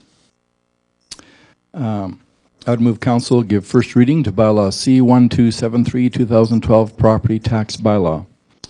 This bylaw will set the total taxation rate at the proposed tax increase. The use of the additional tax room caused by a decrease in the provincial education legislation will reduce the city's capital borrowing requirements and future tax burden. Thanks very much, Councillor Radburn. Any discussion or debate on the motion? Oh, excuse me, motion for first reading. I'll call for the vote. Thank you. That motion carries. Second reading. Thank you. I would move the council give second reading to bylaw C-1273. Thanks very much, Councillor Radburn. Now open for discussion and debate on second reading. Seeing none, then I'll call for the vote. Thank you. And that motion carries. Councillor Radburn. Thank you. I would move council give consent for third reading of bylaw C-1273. Thanks very much, Councillor Radburn. As with the two previous, this motion must be unanimous in order for us to have third reading here tonight. Any discussion or debate? Seeing none, I'll call for the vote. Thank you, and that motion carries. Councillor Radburn, have third reading. So then, thank you, Mayor Given. I would move council give a third reading to bylaw C-1273. Thanks very much, Councillor Radburn. A motion for third reading. Any discussion or debate on third reading of bylaw C-1273? Seeing none, I'll call for the vote. Thank you. That motion carries. Councillor Radburn. Thank you. And I would finally move council allocate the additional $2,182,000 in tax growth to reduce the debenture borrowing on the CKC Aquatics Multiplex project. Thanks very much, Councillor Radburn. Any discussion or debate on the motion? Just as a note of why it's called the CKC Aquatics Multiplex Project, the borrowing bylaw, financing bylaw for that project names it as such. So that's why that name sticks around. The committee meeting, somebody had asked about that. So, Councillor Wong. Yes, thank you, Mayor Given. I think this is a fantastic recommendation and great that committee was able to support it. The allocation of the tax growth, I see that it has negatively affected quite a few municipalities across Alberta. We're very lucky that we're getting this additional $2.1 million to be able to put towards the CKC Aquatics Multiplex project. That on top of the $2.2 million that was already raised by our staff for sponsorships, in essence, the donation from the community to this project, means that ultimately the taxpayer doesn't have the burden of having to pay for about $4.4 million worth of that building. And as a long-term decision, it means that we're going to be saving that much in debt servicing down the road. So this is a fantastic addition to the fundraising that's already done, and I support it wholeheartedly. Thanks very much, Councillor Wong. Any further discussion or debate on the motion? Seeing none, I'll call for the vote. Thank you. That motion carries. Councillor Radbourne, I think you still have one piece of business. Thank you. Thank you, Mayor Given. I move council request the mayor write a joint letter of support for accessing the Canada-Alberta Building Canada Fund major infrastructure component for the Philip J. Curie Dinosaur Museum. Committee was made aware of the possibility of some federal funds being available to support the Philip J. Curie Dinosaur Museum, actually approximately $10 million. I think the project going forward is dependent upon federal dollars. This seems to be an opportunity that I think we need to pursue. The motion says joint letter of support, and was suggested by the mayor, and the joint letter would be of Grand Prairie, City Grand Prairie, County, and Wembley, I believe, as the three principals in the joint letter. I think that this is a way of showing our regional support for this project. It is a advocacy priority for the City of Grand Prairie as well, and I think that this is a very important step to take to try to garner the sufficient funds to make this very important project proceed. Thank you. Thanks very much, Councillor Radbourne. Any discussion or debate on the motion? Questions or comments? Seeing none, then I'll call for the vote. Thank you. And that motion carries. Councillor Radbourne, anything else to highlight from that set of minutes? Just one quick that we did, committee did approve the Industrial Attraction Strategy Subcommittee of the Economic Development Advisory Committee. So that subcommittee will begin its work. Ultimately, that work will go to the Economic Development Advisory Committee and then to Council for and to administration for comment before coming back to Council. Thank you. Okay. Thanks very much, Councillor Radbourne. That finishes off our committee business and would take us to correspondence, which we had none. Delegation business, at least two of those have been dealt with. We dealt with the Aquaterra in one of our bylaws and the Neighborhood Association from Pinnacle Ridge in one of our bylaws. Councillor Wong. Thank you, Mayor Given. I move that council accept the update on the Karen on the Boulevard project presentation for information. And in speaking to that, I think by designating provincial funds to this project, the city is a proud partner with you, and we really do appreciate getting updates like this that let us know how you're doing and the status of that project. Thank you. Thanks very much, Councillor Wong, for that motion. Any discussion or debate on the motion? Seeing none, I'll call for the vote. Thank you. That motion carries. We had no notices of motion on our agenda tonight. But we did have a council member that said that they had a couple of reports. So Councillor O'Toole, I believe you had Library Board and South Peace Regional Archives Society, you said. Thank you much, Mayor Given. Yes, on Saturday, March 24th past, we had the Regional Archives Society have an annual general meeting. And at that meeting, we went through some reports that both the president and the archivists had given. And just a typical meeting that would take on every annual year. But we did open up and include 2 new members have been nominated for spots on the board, and that was Dr. Jan Shields and Lane Borstead. We do have openings available if anybody was interested in becoming a board member. There's room on the board. At the end of the meeting, we had an announcement of the Beth Sheehan's Award, and that's through the South Peace Regional Archives. And that recipient for 2012 was Paul Prevere. And if you ever been to the museum, there's a 6-foot cutout of him there with his camera, and if you've ever met Paul, he's always got a camera with him.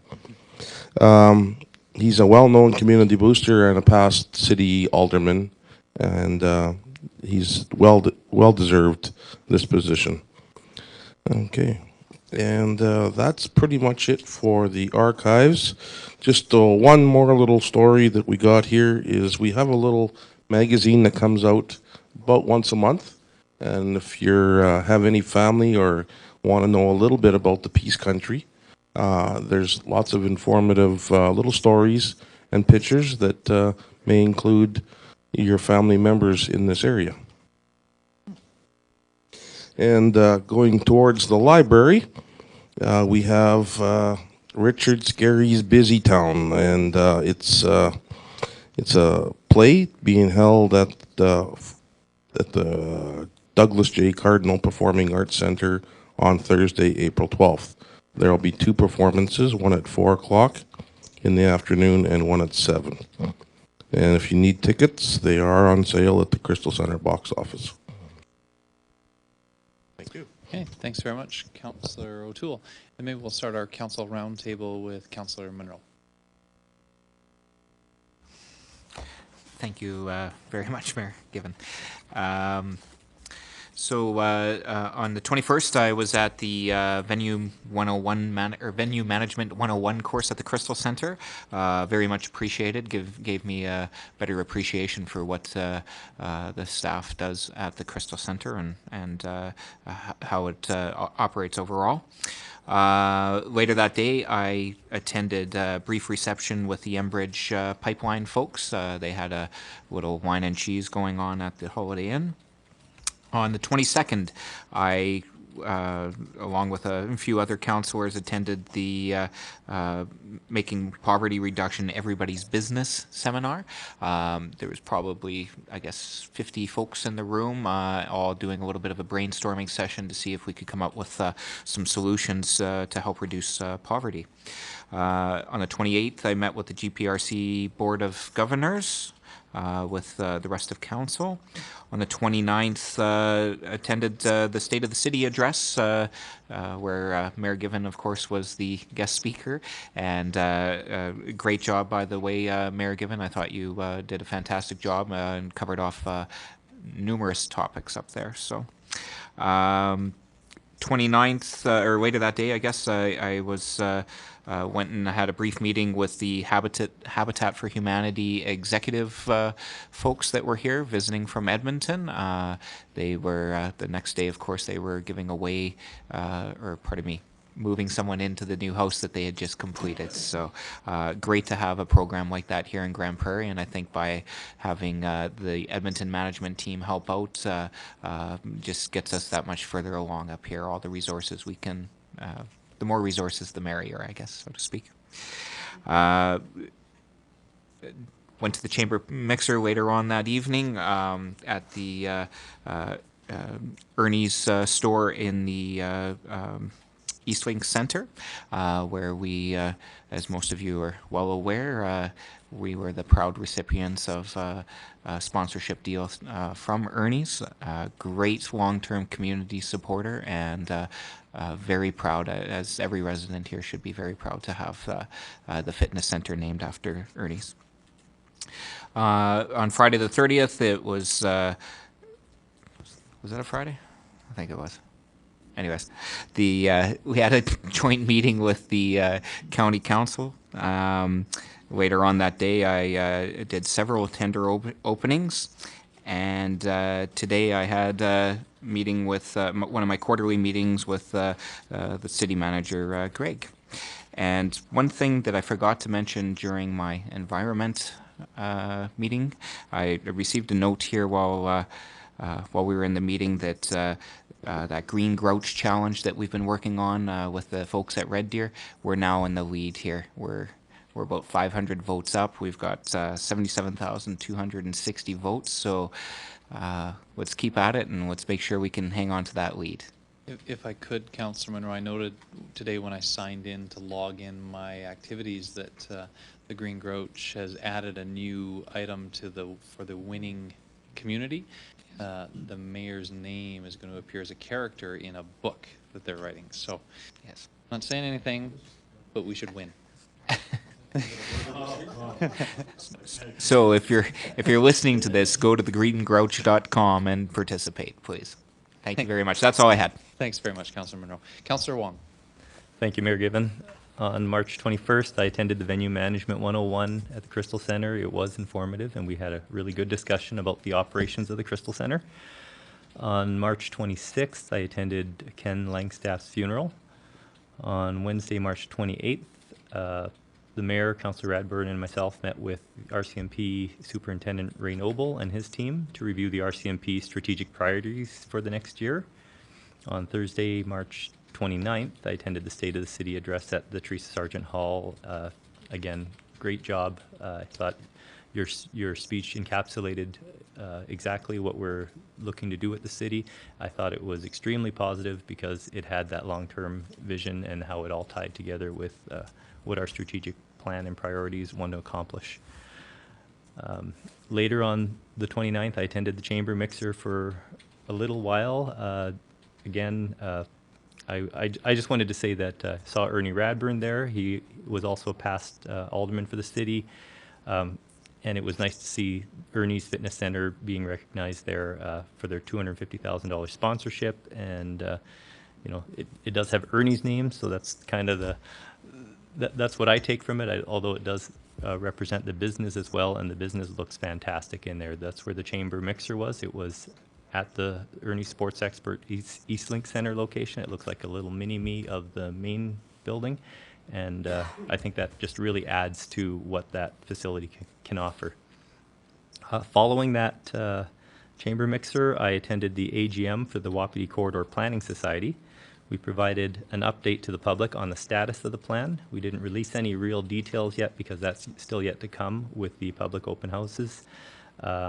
We did have a little memorial for the passing of Ken Langstaff, who was one of the board members that I had the honor of serving with on that society.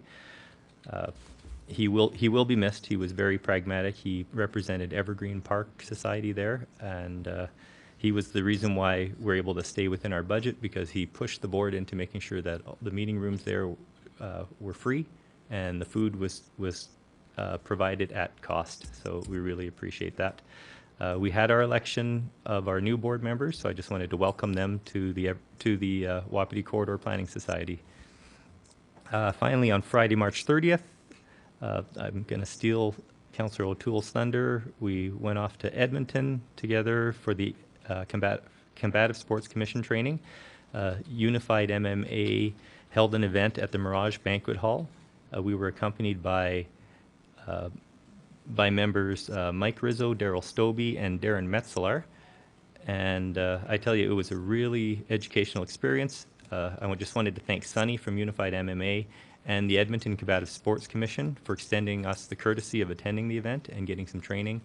And I think one thing that we can all agree on is that our eyes are opened for the type of venues that these type of events can be held in. Never would have thought it could be done in a banquet hall, but they pulled it off, and I think that we're going to be using that experience to probably rewrite our bylaw a little bit. Thanks. Thanks very much, Councillor Wong. Councillor O'Toole. Thank you very much, Mayor Given. On the 21st of March, I also attended the Venue Management 101. It was very good to meet the people that do the events, the marketing, and the box office, the people that sell the tickets and guest services. It was really good to hear their side of the story, and also the operations, the setup and take down people. Also, we discussed a little bit about Venue Coalition, the group that the City Crystal Center works with. And we actually had a teleconference with them, and they had nothing but good things to say. It was a very good experience. On the 22nd, I also attended the Making Poverty Reduction. It was everybody's business, and it was an eye-opener for a number of people that were in the room. And like was said before, I didn't know how many people to expect, but there was probably 50 to 60 people in the room, and we participated in a couple of workshops that they had there. On the 23rd, I opened a tender for, opened a number of tenders, and we'll be hearing some outcome of them in the next couple of weeks. On the 24th was Rising Above. That was their 4th annual banquet, and I was honored to give just a little bit of money on my part on the silent auction items again. So that was a good thing. It's a good opportunity to meet people that have actually given a second chance. And there's people in Grand Prairie that know that there's a need, and that we have a group there that are looking after that. And I'll be going to the 5th annual one here next year. On the 28th, we have a city member that retired after 6 weeks shy of 37 years, and his name was Ray LaCroix, and he was works in the city services area. He started out right from the bottom and continued right up, and it was good to see him, talk to him, and I was able to give some words on behalf of Mayor and Council, thanking him to staying with the city. It's very difficult to sometimes stay with an employer for that length of time, but he was very proud of his accomplishments, and he lived through a lot of mayors, and I think he could probably wrap them all off, and the councillors. After that, GPRC Board of Governors, we had a meeting, some of the councillors and the mayor. We went over to the college and had some discussions on some initiatives and some partnerships that maybe we're working with already, and maybe some that could possibly come out in the future. And it was a very good discussion, and we're seeing some foresight on the college, and they were asking us about their opinions on where we could go. And it was once again, it was a great sit-down discussion. On the 29th, I also attended the mayor's and the chamber's State of the City address, and that was a very good experience. Lots of people there. I think it was a sellout, so you're right up there with Elton John there, Mayor Gibbon. And after that, not quite? Okay, sorry about that. Next year. And after that, I handed over to the Pipestone Creek Initiative's Dinosaur Lab. They've got a building in town that is going to be used as an education center. So students in grade 4 and up will be going through kind of a dinosaur school. There's a couple of huge samples of dinosaur bones that actually have skin attached, skin impressions around the bones, and Dr. Phil Bell has wrote a PhD thesis on some of this interesting information he's been able to get from the Grand Prairie and Wembley Dinosaur Dig Site, and he will be attending a meeting and conference in China later on this year. But if you're interested in going to the Dinosaur Lab, there's lots of fossils and examples of where bones, shellfish, fish themselves, and footprints are located there. So it's a little teaser for the new museum. Later that day, we attended Habitat for Humanity. We met with the CEO and some of the board directors. And after that, I went to the Eastlink Center and was in attendance at the naming of the fitness center, and it was a very nice experience to see that, and the generations of the Radburns, and it's a good part for the Eastlink Center. And once again, Councillor Dan Wong had suggested that we had went to the MMA event in Edmonton. It was a unified fight. They are the promoters, and we got ringside seats, we got fed, and we got entertained, and we learned quite a bit about how these programs and events are ran, and we don't necessarily need a huge venue.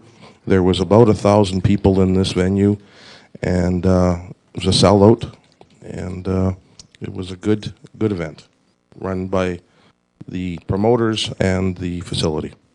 Thank you very much. Thanks very much, Councillor Toole. Councillor Radburn. Thank you, Mayor Given. March 21st, I had a couple of tender openings, and then I also attended the Venue Management 101. In the evening, on behalf of the Mayor and Council, I attended the Elimination of Racial Discrimination International Day at Ovations, and I read the proclamation from the city. And I do want to give special mention to Lisa Watson from the City of Grand Prairie, Sadia Khan, Grand Prairie Council for Lifelong Learning, Nevin Bakir, Grand Prairie Center for Newcomers, and Tamara Zar, Allegro Events and Promotions, who actually organized the event.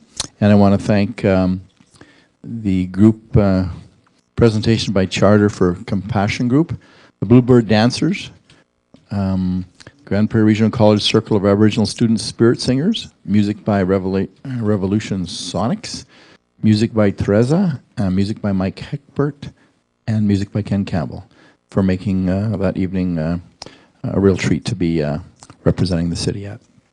March 22nd, I attended the poverty reduction, for part of the poverty reduction Everybody's Business workshop. Attended their RCMP priority planning meeting. Also attended Ray LaCroix's retirement celebration. And also attended the council information session with the Grand Prairie Regional College Board of Governors. March 29th, I attended the State of the City address and received very positive comments about the words and the messages brought by our mayor.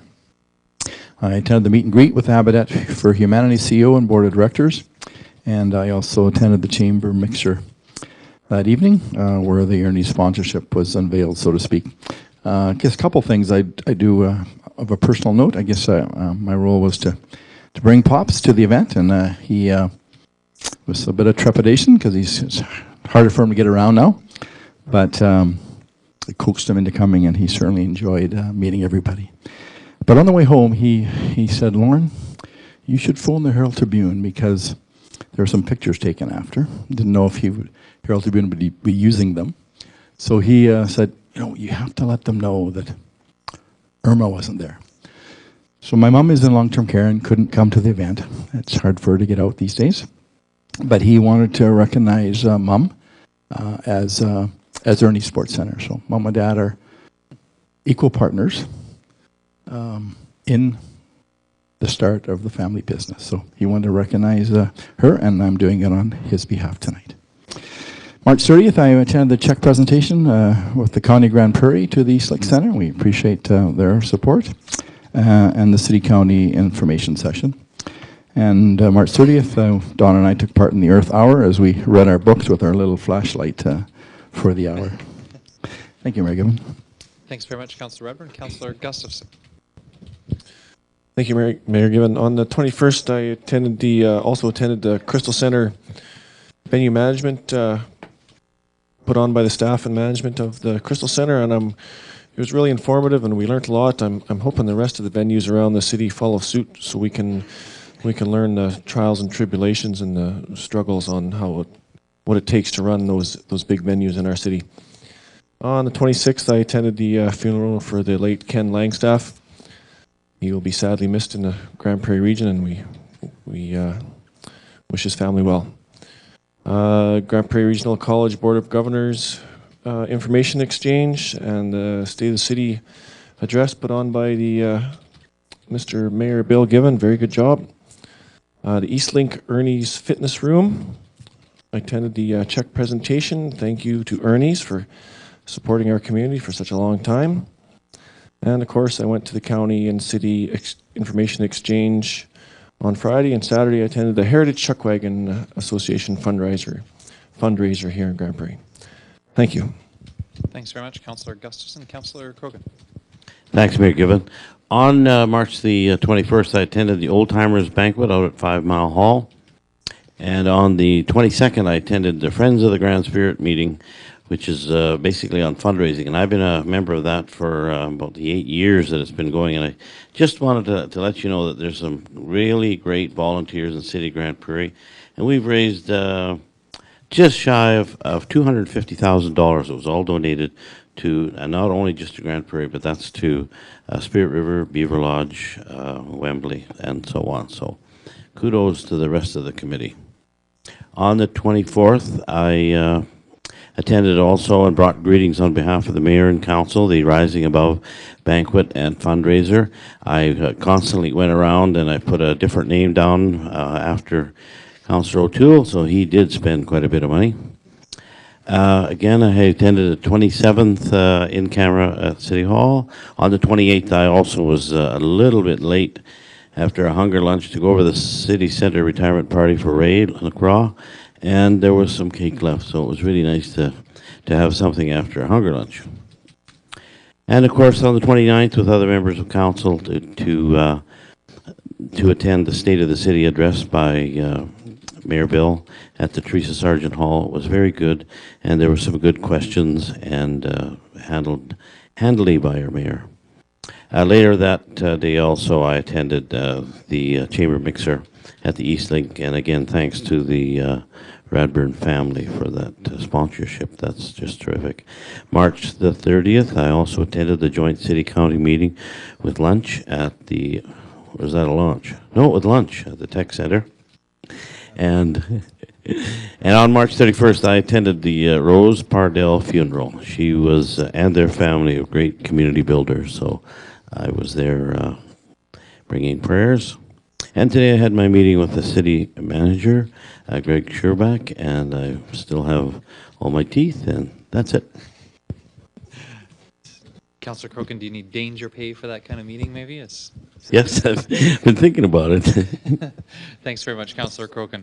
I also attended on March 21st the venue management session put on by the folks at the Crystal Center.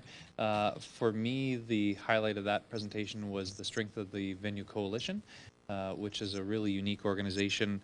Other venues have the advantage of being connected to a larger network of other venues in their company if they're privately managed. Crystal Center is one of the founding partners in the creation of the Venue Coalition, which seeks to unite independent venues together so that they can book acts on tours. The Crystal Center folks highlighted that over the years they receive probably an average of 1 to 2 bookings of shows per year through their participation in the Venue Coalition. So I think that was really good news, and they are certainly seeking to bring more shows to Grand Prairie through that partnership. It was interesting to note that the Crystal Center is the smallest of the venues that are there. So in terms of being able to access experience and knowledge from across North America and to be able to tie into tours that travel across North America, the Crystal Center really does have a leg up. So that was positive news and something that I didn't know. On Thursday, March 22nd and Friday, March 23rd, I was in Medicine Hat for the Mid-Sized City Mayors and City Managers meeting. I was accompanied by City Manager Greg Sherback. During the couple days, there were a number of different presentations of interest, which hopefully will bring some to Grand Prairie in the future. The hosts of Medicine Hat did a fantastic presentation on their utility companies. Interesting to note, Council, that every year the expectation is that the Medicine Hat's utility companies will, at the start of the year, give a approximately $25 million dividend to the organization, and then later on in the year the expectation is that there'll be another $20 million. And so it's just about $40 or $45 million a year that Medicine Hat residents can expect to have come into their municipality from their ownership stake in the utility. And so that essentially helps keep Medicine Hat's property taxes low. They use about half of that money towards a capital fund. So when they go to do capital projects, again, that money isn't through debenture borrowing or off property taxes. It's significantly made up from their capital fund.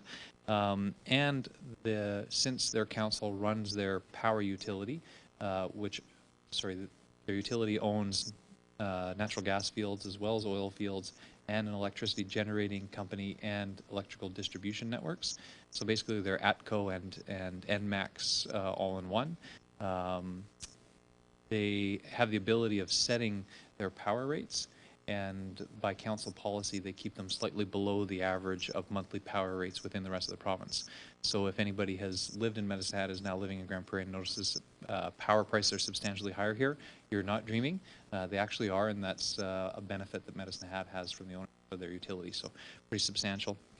The other one was, if anybody's driving through, Medicine Hat has taken over ownership of their historic clay district. So there were, at the turn of the century, there were a number of pottery operations, commercial pottery operations.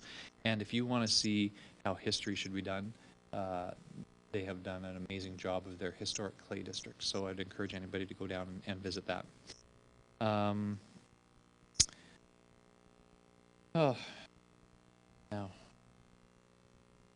what's the next? I got back from Medicine Hat. On Wednesday, March 28th, I made a presentation at the Executive Women's International Luncheon Meeting at the GPN. Had the opportunity to tell them about the For the Love of Cities event and some of the things that have happened since then. And earlier that morning, I was also in attendance at the meeting with Superintendent Ray Noble and Inspector Andy Seidman to discuss the priority planning for the RCMP.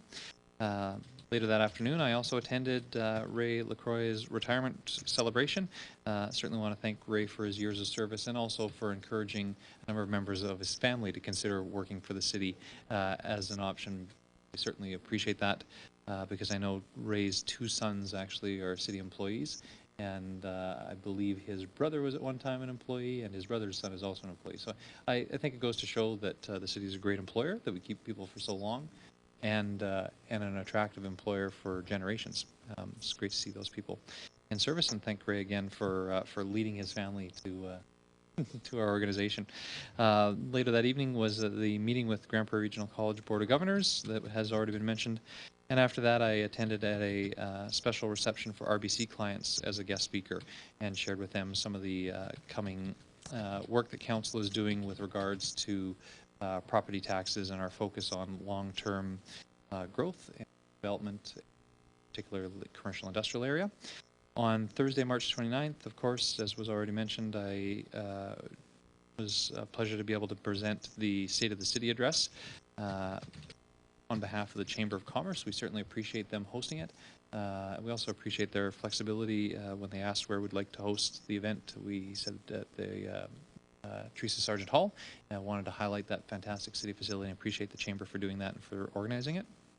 That morning, actually, though, I started a little early and was able to bring greetings on behalf of Council to the Learning for Success Conference, which was hosted at the GPN.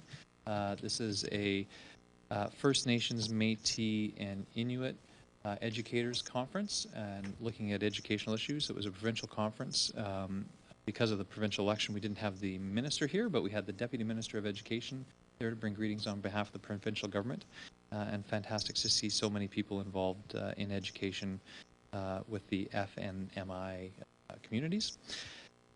Later that afternoon, after the State of the City, was the meeting with Habitat for Humanity CEO and directors, and of course the Chamber mixer and announcement of the Ernie's Fitness Center at the Eastlink Center.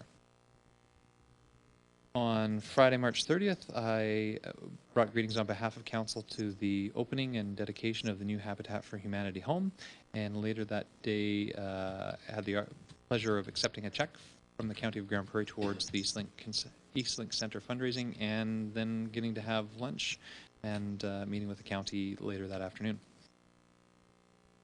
And I believe that's all I have to refer. Thanks very much, and we'll adjourn our meeting.